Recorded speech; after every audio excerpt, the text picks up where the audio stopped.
Hello everyone, welcome to your channel Vishesh academy by Neha. This is Neha. तो कैसे हैं आप सब? होप सो सब बढ़िया होंगे। तो गाइस, चैनल पर चल रही थी हमारी एनसीईआरटी की सीरीज, जिसमें मैं आपसे प्राचीन इतिहास का जो पार्ट है वो आपसे डिस्कस कर रही थी, और मध्य एशिया से संपर्क और उनके परिणाम, ये टॉपिक हमने स्टार्ट कर दिया था। मौर्य वंश का जैसे ही पतन हुआ तो उसके बाद जो है छोटे छोटे जो राज्य हैं वो सत्ता में आ गए, उन्होंने अपनी सत्ता को स्थापित किया। पार्ट वन में आपको मैंने शुंग के बारे में बताया है।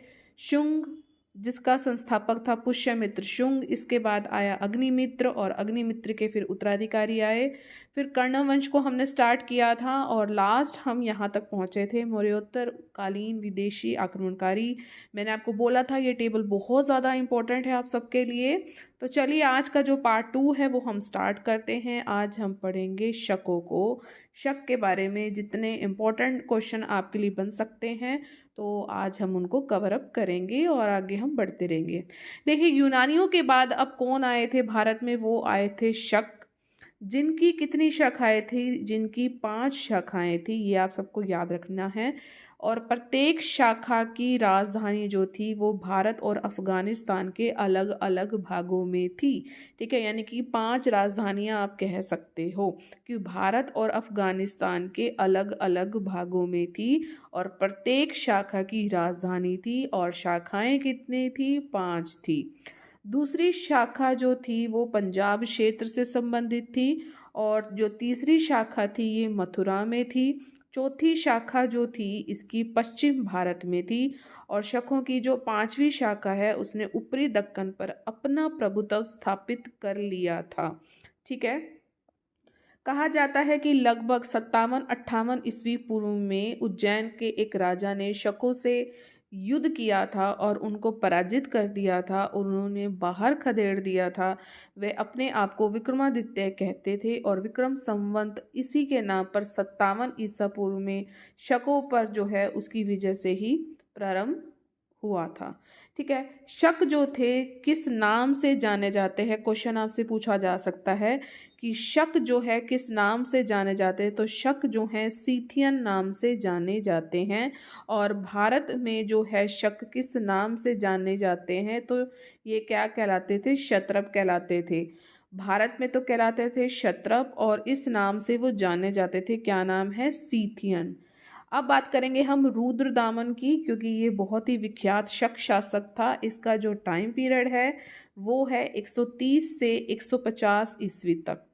ठीक है। तो ये आपने टाइम पीरियड रुद्रदामन का याद रखना है, क्योंकि बहुत ही इंपॉर्टेंट है।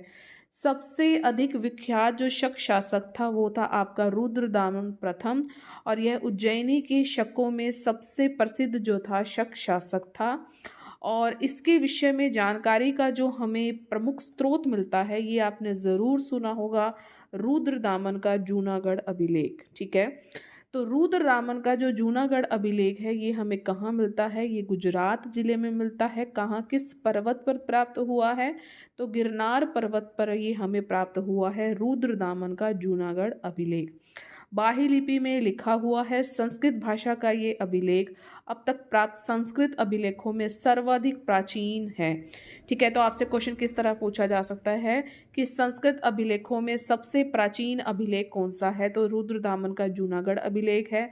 रुद्रदामन का जूनागढ़ अभिलेख कहाँ पर है? तो ये गुजरात जिले में है। किस पर्वत पर है? गिरनार पर्वत पर है। किस लिपि में लिखा हुआ है? बाही लिपि में लिखा हुआ है। किस भाषा में है? तो संस्कृत भाषा में है। और इस अभिलेख में जो संस्कृत काव्य शैली का जो है प्राचीनतम जो है हमें साक्ष्य मिलता है। उसका जो शासन है, रुद्रदामन का शासन न केवल सिंध में है बल्कि कोंकण में है, नर्मदा घाटी में है, मालवा है, काठियावाड़ है, गुजरात के बड़े भाग पर विस्तृत था इस रुद्रदामन का। ठीक है। और उसने स्वयं के कोष से ही जो काठियावाड़ के अर्ध शुष्क जो क्षेत्र हैं उनकी जो प्रसिद्ध सुदर्शन झील का जीर्णोद्धार करवाया था। तो आपने इस चीज़ को ध्यान रखना है कि रुद्रदामन का जो संबंध है वो आपकी सुदर्शन झील से है। रुद्रदामन जो था वो संस्कृत का बहुत बड़ा प्रेमी था, और उसने सबसे पहले विशुद्ध संस्कृत भाषा में दीर्घ अभिलेख जो है जारी किए थे। रुद्र नामन व्याकरण, राजनीति, संगीत, तर्कशास्त्र का पंडित था और मालवा के शकों में अंतिम शक शासक जो था वो कौन था? वो आपका था रुद्र सिंह तृतीय। ये आप याद रखेंगे, रुद्र सिंह तृतीय जो था वो अंतिम शक शासक था।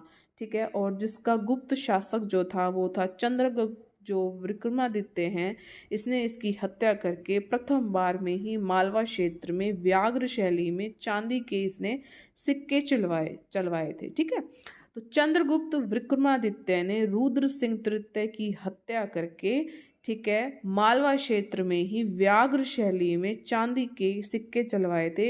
इस चीज़ को याद करना इसलिए ज़रूरी है क्योंकि हम अंतिम शक शासक की यहाँ पर बात कर रहे हैं, क्योंकि अगर शक समाप्त हुआ है तभी तो अगला शासन आएगा ना। ठीक है, तो ये चीज़ आपने ध्यान रखनी है। अब बात करेंगे हम हिंद पार्थिया या पहलव की। इसके बाद शक के बाद कौन आए? पहलव आए। शकों के आधिपत्य के बाद पार्थियाई लोगों का आधिपत्य यहाँ पर स्थापित हुआ। संस्कृत ग्रंथों में इन दोनों वंशों का एक साथ उल्लेख मिलता है, शक पहलव। ठीक है, शक पहलव के रूप में हमें ये मिलता है। और पार्थियाई लोगों का मूल निवास स्थान कौन सा था? ईरान था। ये क्वेश्चन बहुत ही इंपॉर्टेंट है कि पार्थियाई लोगों का मूल निवास स्थान ईरान था और यहीं से वे लोग हमारे भारत में आए थे। सबसे प्रसिद्ध जो पार्थियाई था शासक वो था गोंडो फर्निस। वेरी इंपॉर्टेंट कि सबसे प्रसिद्ध पार्थियाई शासक का नाम है गोंडो फर्निस और उसके शासनकाल में सेंट टॉम्स ईसाई धर्म का प्रचार करने के लिए भारत में आया था। तो गोंडो फर्निस के टाइम पीरियड में कौन जो है ईसाई धर्म का प्रचार प्रसार करने के लिए हमारे भारत में आया था? तो सेंट टॉमस जो है ये हमारे भारत में ईसाई धर्म का प्रचार प्रसार करने के लिए आया था। भारत का जो प्रथम पार्थियन शासक है उसका नाम क्या है? उसका नाम था माउस।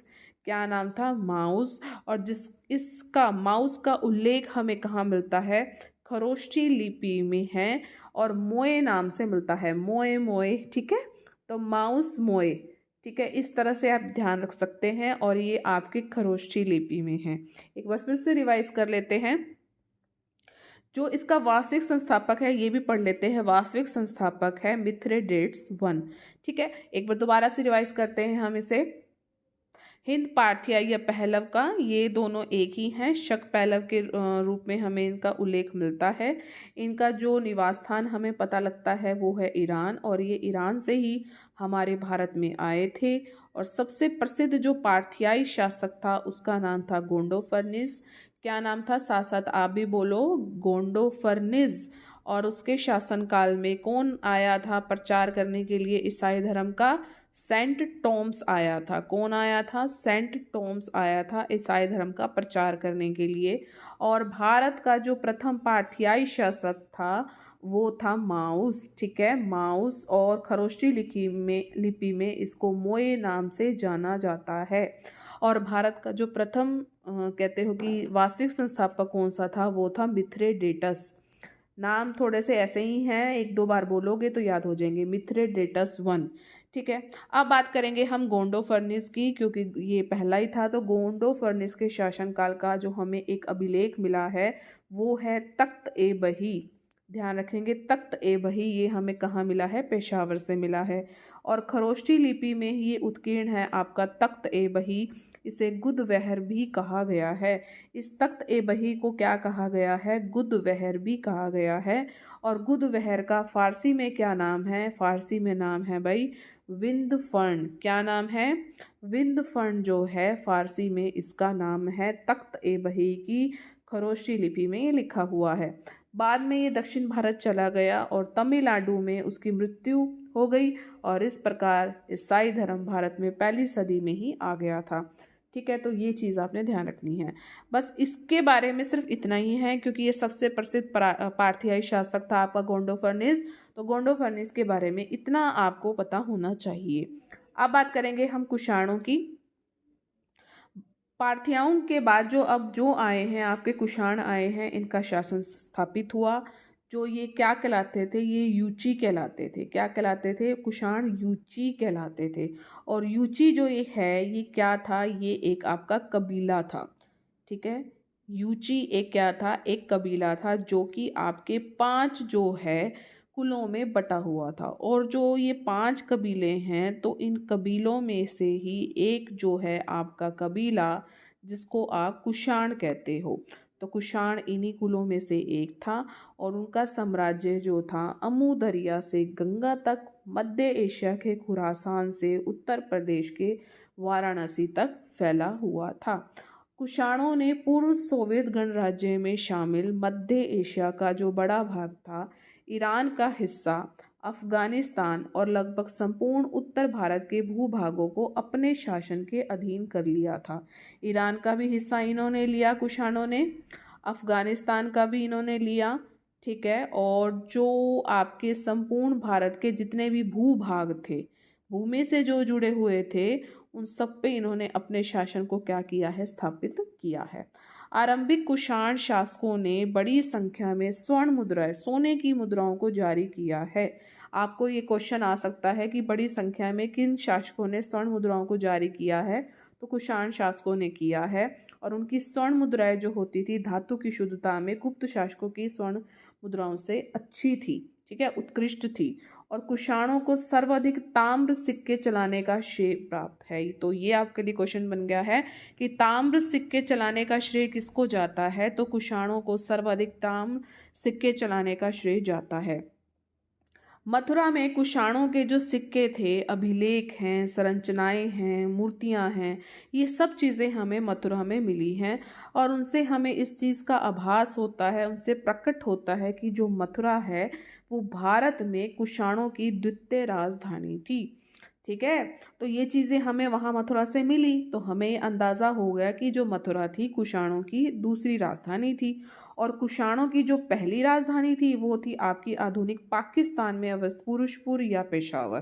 तो आपने ये चीज़ को ध्यान रखना है, कुषाणों की पहली राजधानी थी पेशावर या पुरुषपुर। ये कहाँ है, ये आपके अफगानिस्तान में है। दूसरी जो इसकी राजधानी थी मथुरा थी। अब मथुरा का अंदाज़ा कैसे लगाया गया, क्योंकि वहाँ पर हमें सिक्के मिले हैं, कुषाणों के अभिलेख मिले हैं, संरचनाएं मिली हैं, मूर्तियाँ मिली हैं, ठीक है। तो इतनी चीज़ आपने ध्यान रखनी है। अब थोड़ा सा हम डिटेल में जान लेते हैं कुषाण वंश को। कुषाण वंश की जो राजधानी थी वो थी पाटलिपुत्र या विदिशा। सबसे पहला जो शासक था या इसका संस्थापक था वो था कुजुल कडफिसेस।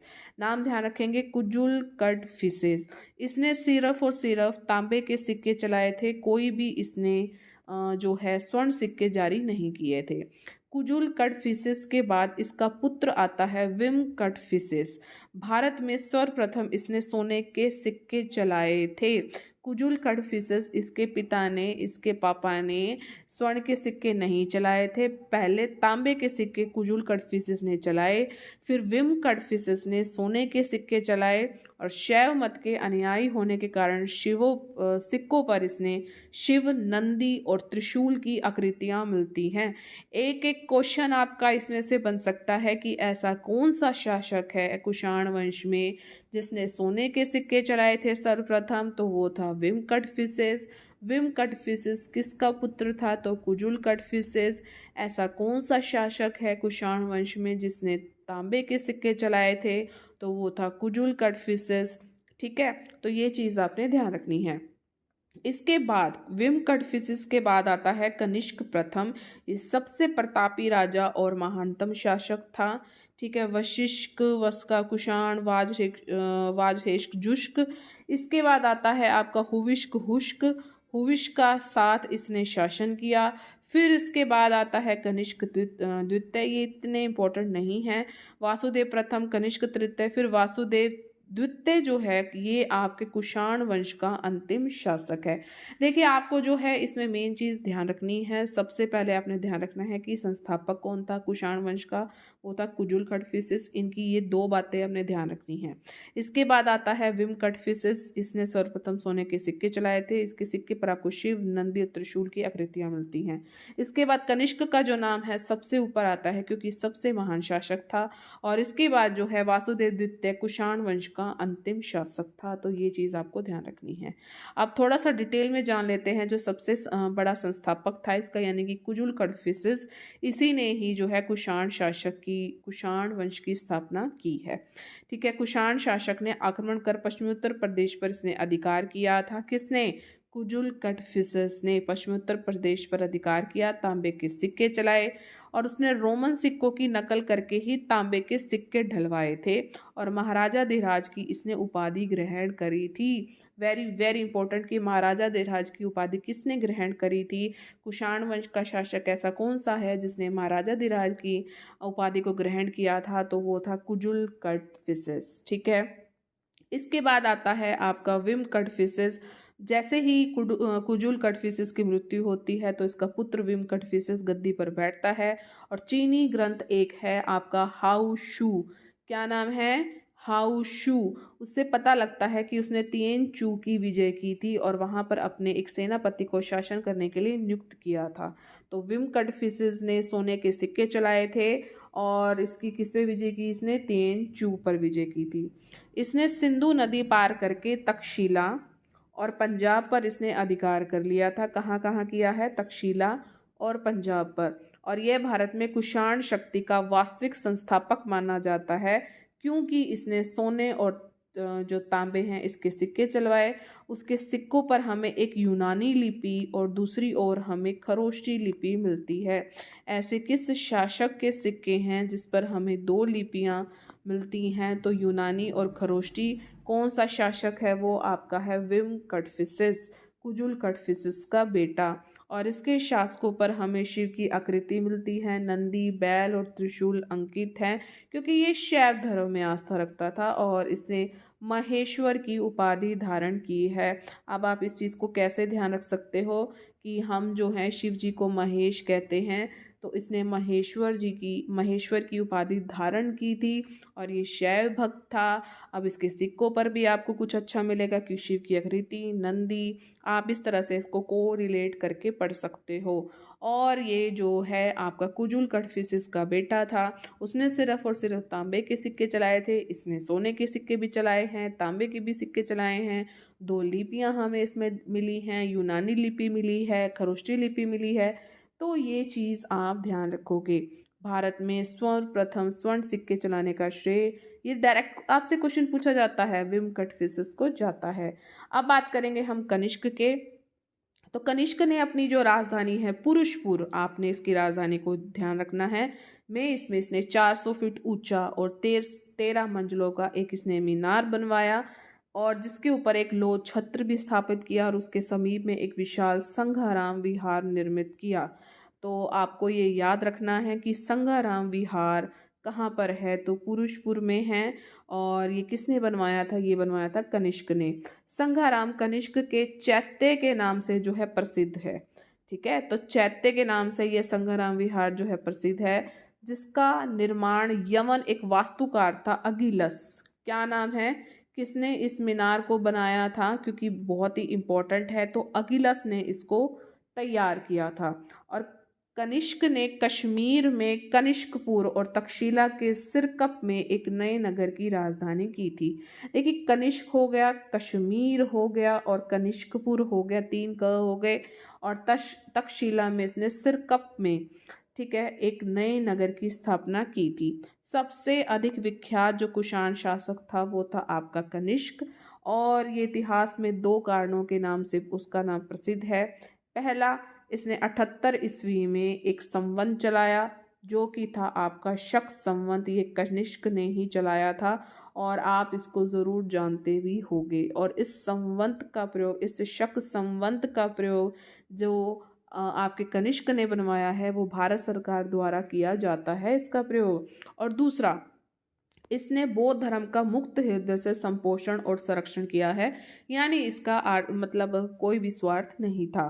कनिष्क का चीन के शासक पान चाओ से युद्ध हुआ था, जिसमें पहले कनिष्क की पराजय हुई और बाद में ये क्या हो गया? विजयी हो गया। कनिष्क ने पार्श्व की सलाह पर बौद्धों की चतुर्थ संगति का आयोजन कश्मीर के कुंडलवन विहार में किया था। क्वेश्चन, किसकी सलाह पर कनिष्क ने बौद्धों की चतुर्थ संगति का आयोजन कश्मीर के कुंडलवन विहार में किया था, तो पार्श्व की सलाह पर किया था। और इसकी अध्यक्षता, चतुर्थ संगति की जो अध्यक्षता है वो किसने की थी? वो वसुमित्र ने करी थी। और उपाध्यक्षता अश्वघोष ने की थी। एक एक लाइन से आपका एक एक क्वेश्चन है, आप देख सकते हो। और इस बौद्ध संगति में बौद्ध धर्म के महायान संप्रदाय को अंतिम रूप दिया गया था। वेरी वेरी इंपॉर्टेंट है ये आप सबके लिए। कनिष्क जो था कला और संस्कृत साहित्य का महान संरक्षक था। कनिष्क की राज्य सभा अनेक योग्य विद्वानों से सुशोभित थी। इसमें आपको पार्श्व मिलता है क्योंकि इसी की सलाह पर, वेरी इंपॉर्टेंट, पार्श्व की सलाह पर ही इसने चतुर्थ बौद्ध संगति का आयोजन किया था। तो ये जो है इसका प्रसिद्ध एक विद्वान था और इससे इसकी शोभा थी। पार्श्व हो गया वसुमित्र, वसुमित्र यही है जिसने अध्यक्षता की थी पर जो इसकी बौद्धों की चतुर्थ संगति की। अश्वघोष कौन है भाई? ये उपाध्यक्ष है। ये सभी एक मतलब विद्वान थे, ये बौद्ध दार्शनिक थे। नागार्जुन जैसा एक प्रकांड पंडित जो और चरक जैसे चिकित्सक कनिष्क की राज्यसभा से संबंधित थे। और जो इसका पुरोहित है, नाम ध्यान रखेंगे हम, कनिष्क का पुरोहित था संघरक्ष था। ठीक है, संघरक्ष। ठीक है, थोड़ा सा हम और पढ़ लेते हैं। देखिए, मध्य एशिया से संपर्क के प्रभाव। अगर हमारे भारत ने मध्य एशिया से संपर्क करे हैं तो उसके प्रभाव क्या क्या देखने को मिले हैं। तो भवन और मृद भांड। शक जो थे कुषाण काल में भवन निर्माण के कार्यों में उल्लेखनीय इन्होंने बहुत ज़्यादा प्रगति की है। जैसे पक्की ईंटों का प्रयोग किया है, फर्श बनाने में इन्होंने यूज़ किया है। पक्की ईंटें अब यूज़ होने लगी थी फर्श बनाने में। ठीक है, खपरेल जिसे आज हम टाइलें कहते हैं, उसका प्रयोग फर्श और छत दोनों में ही किया गया था। ये नाम आप ध्यान रखोगे, खपरेल, टाइलें नहीं, खपरेल उस समय का हमने बोलना है। और कुषाण काल का जो प्रमुख मृद भांड था वो था लाल बर्तन। क्या था? लाल बर्तन, जो सफ़ेद और पॉलिशदार है। बनावट के माध्यम से ये बिल्कुल उत्तम है। और इसके अतिरिक्त फुहारों और टोंटियों वाले जो हैं पात्र असाधारण हैं। इस काल की जो प्रमुख विशेषता है वो है ईंटों के कुओं का निर्माण। ईंटों से बने हुए कुओं का निर्माण है कुषाण काल में। अब बात करेंगे हम इनके उत्कृष्ट अश्वारोही सेना की। इन्होंने बड़े पैमाने पर उत्तम अश्वारोही सेना और अश्वारोह की परंपरा चलाई। लगाम और जीन का प्रयोग प्रचलित हुआ। शक और कुषाण विलक्षण अश्वारोही थे। अफगानिस्तान के बेग्राम में कुषाण काल की पक्की ईंटे की जो है, पक्की मिट्टी की घुड़सवारों की मूर्तियां मिली हैं। पक्की मिट्टी की मिली है। ये कहाँ से मिली है भाई? अफगानिस्तान के बेग्राम से। और जिनसे घुड़सवारों में उनकी गहरी रुचि प्रदर्शित होती है। भाई पक्की मिट्टी से बनाया तो इससे पता लग रहा है कि बहुत अच्छी रुचि थी उनकी घुड़सवारी में। ठीक है, और वे रस्सी से एक प्रकार का अंगूठा रकाब लगाते थे जिससे उन्हें घुड़सवारी में कंफर्ट महसूस होता था, सुविधा होती थी। शकों और कुषाणों ने पगड़ी, ट्यूनिक, कुर्ती जिसको हम आज कहते हैं, उस समय कहते हैं ट्यूनिक, पजामा, भारी कोट इन्होंने चलाए थे। यानी इनको इस चीज़ का आभास था। मध्य एशिया के लोगों ने यहाँ पर टोपी, शिरास्त्रण और बूट चलाए थे जिनका प्रयोग जो है योद्धा लोग करते थे। अब बात करेंगे हम इनके व्यापार और खेती की। तो भारत को मध्य एशिया के अल्ताई पहाड़ों से प्रचुर मात्रा में क्या मिला है? सोना मिला है। कहाँ से मिला है? अल्ताई पहाड़ों से मिला है। और कुषाणों ने रेशम के इस प्रख्यात मार्ग पर नियंत्रण कर लिया है जो चीन से शुरू हुआ, कुषाण साम्राज्य में शामिल मध्य एशिया और अफगानिस्तान से गुजरते हुए ईरान जाता था। और ये मार्ग जो है पूर्वी मध्य सागरीय अंचल में रोमन साम्राज्य के अधीन पश्चिम एशिया में भी जाता था। और जो ये मार्ग था कुषाणों की आय का बड़ा स्रोत था। इस मार्ग पर आपको व्यापारियों से उगाई हुई चुंगी के कारण ही विशाल और समृद्ध जो है, यानी यहाँ से इसे चुंगी कर लिया जाता था। भारत में बड़े व्यापक पैमाने पर आपको सोने के सिक्के चलाने वाले जो प्रथम थे वो आपके कुषाण ही थे। कुषाणों ने जो है खेती को बहुत बढ़ावा दिया है। ठीक है, और इसके जो अवशेष हैं, हमें सिंचाई के अवशेष हैं, वो हमें कहाँ कहाँ मिलते हैं? पाकिस्तान, अफगानिस्तान, पश्चिमी मध्य एशिया में हमें इसके जो है अवशेष मिलते हैं। ठीक है, तो आज के लिए हम सिर्फ इतना ही करते हैं। ये रहेगा आपका पार्ट 2। पार्ट फ्री में जो है हम राज्य व्यवस्था को पढ़ेंगे। इसके बाद जो है धार्मिक विकास हो गया और आपका साहित्य और विद्या हो गया। ठीक है, तो ये कल जो है हम इसको कंप्लीट करने की पूरी पूरी कोशिश करते हैं पार्ट 3 में। देखिए सिर्फ इतना ही है। ठीक है, तो कल हम इसको करते हैं, आज के लिए सिर्फ इतना ही है, फिर हम सातवाहन युग करेंगे। तो कैसा लगा सेशन? उम्मीद है अच्छा लगा होगा। और आपको अगर अब अच्छा लगा है तो प्लीज़ आप सभी आप लाइक ज़रूर करके जाएंगे, शेयर आप मैक्सिमम करेंगे, सब्सक्राइब का रेड बटन उसे ज़रूर प्रेस करना, ऑल पर ज़रूर क्लिक करना, ताकि चैनल पर जितनी भी वीडियोस आएँ उसकी नोटिफिकेशन आपको टाइम टू टाइम मिलती रहे। डेली आपको अब मॉर्निंग में ये आपको जो है मिल जाएगी क्लास, मॉर्निंग में 8 बजे, 8 बजे या 8:10 तक ये बिल्कुल आपको मिल जाएगी क्लास। तो आपने डेली इसको देखना है। प्राचीन इतिहास जो है ऑलमोस्ट ख़त्म होने वाला है, तो इसके बाद जो है हम मध्यकालीन इतिहास को जो है स्टार्ट कर देंगे। ठीक है, तो मध्यकालीन इतिहास के बाद हम जो करेंगे मॉडर्न हिस्ट्री को जो है हम स्टार्ट कर देंगे। प्राचीन जो है आपका होने ही वाला है, आधुनिक इतिहास और मध्यकालीन इतिहास, इस तरह जो है हम क्रम में चीज़ों को करते रहेंगे। और साइड बाय साइड अब थोड़ा सा मैं पॉलिटिकल साइंस को भी, ये जो बुक है आपकी महेश कुमार वर्णवाल की पॉलिटिकल साइंस की भी बुक मैं आपको जो है करवाना चाहती हूँ। तो देखते हैं कैसे हम करते हैं, और सबके अलग अलग प्लेलिस्ट बनी हुई है, तो डोंट बी कंफ्यूज। तो डेली अब आपको मॉर्निंग में 8 बजे ये क्लास मिल जाएगी, तो आपने डेली इस वीडियो को देखना है। ठीक है, और अपने कॉन्सेप्ट्स को क्लियर करना है। तो चलिए मिलेंगे अपने नेक्स्ट सेशन में। Till then thank you so much for watching, bye bye guys and take care.